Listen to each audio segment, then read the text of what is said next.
আশা করি সবাই ভালো আছেন। তো আমিও আজকে অনেক ভালো আছি। আজকে ডে 4। আর আমার ইউটিউবে অনেকে কমেন্ট করতেছে, মানে আমার অনেক ভালো লাগতেছে, মানে মোটিভেশন আসতেছে পড়ার জন্য আরো বেশি। আজকে আমি মোটামুটি অনেক সুস্থ আছি। তো আজকে কোনো এক্সকিউজ না, একদম পড়াশোনার চেষ্টা করবো অনেক ভালো।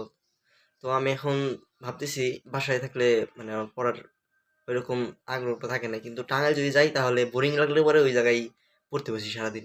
ভাবতেছি এখন টাঙ্গাইল যাব। এখন বাজে হচ্ছে 7:38। তো টাঙ্গাইল যাইতে যাইতে আরো 40 বা 45 মিনিট এরকম,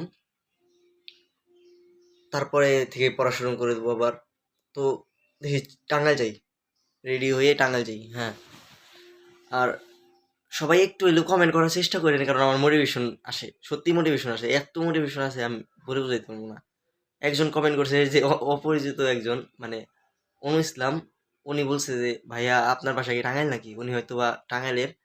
তার জন্য আমার অনেক ভালো লাগতেছে যে আমার আমার ভিডিও অনেকজন দেখতেছে, আমার মোটিভেশন আসতেছে যে আমার পড়তে হইবো, আমার দেখতেছে আমার তো ভিডিও বানাইতে হইবো, ভিডিও করার সিলাই আমার পড়া লাগবো, এরকম এরকম হইতেছে।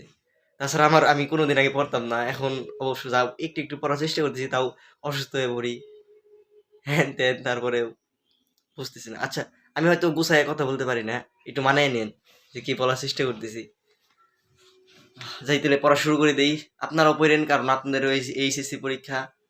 আপনাদের জন্য আশীর্বাদ এবং দোয়া রইলো, আমার জন্য দোয়া করেন যাতে আমি ভালো একটা রেজাল্ট করতে পারি।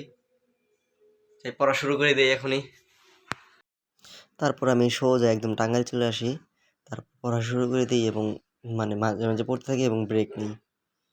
আর হচ্ছে গিয়া আমি কালকে ম্যাথে পড়ছি, আমাদের কোচিংয়ে পড়ি নাই, গিয়া ভাইয়াদের কাছ থেকে ম্যাথ সলভ করছি অনেকগুলা। তারপর সারাদিন পড়ছি, কিন্তু ফোনে চার্জ ছিল না, আমার একটু চার্জ ছিল না, তার জন্য ফুল ভিডিও করতে পারি। আর নেক্সট টাইম থেকে ফোনে চার্জার লয়ে যাব, যাতে চার্জ ফুরাইলেও আমি আবার ভিডিও করতে পারি। আমি কালকে মোটামুটি অনেকক্ষণ পড়ছি, কিন্তু ফুল ভিডিও করতে পারি নাই। আর রাত্রে হচ্ছে গিয়ে আমাদের এদিকে কারেন্ট ছিল না, ওরকম অনেক ডিস্টার্ব করতেছিল। আর হ্যাঁ, আমি কিন্তু ব্রেকের মাঝে মাঝে সবার কমেন্টে পড়ি, মানে ব্রেক টাইমে আমি সবার কমেন্টে পড়ি। যেমন রাইসা আক্তার, তারপরে আরও অনেকজন কমেন্ট করছে ওনাদের ডেডিকেশন দেখে, ভাই আমার সত্যি অনেক মোটিভেশন আসছে। আমার সবার নাম আর কি মনে নাই, কিন্তু 2-3 জন যে কমেন্ট করছে, ভাই আমার সত্যি অনেক মোটিভেশন আসে। ওই টাইমে আরো জোর লাগাই পড়ি, বুঝছেন কি, দেখতেছি যে সবাই পড়তেছে, আমারও পড়তে হইব। সবাইকে অসংখ্য ধন্যবাদ আমার পাশে থাকার জন্য।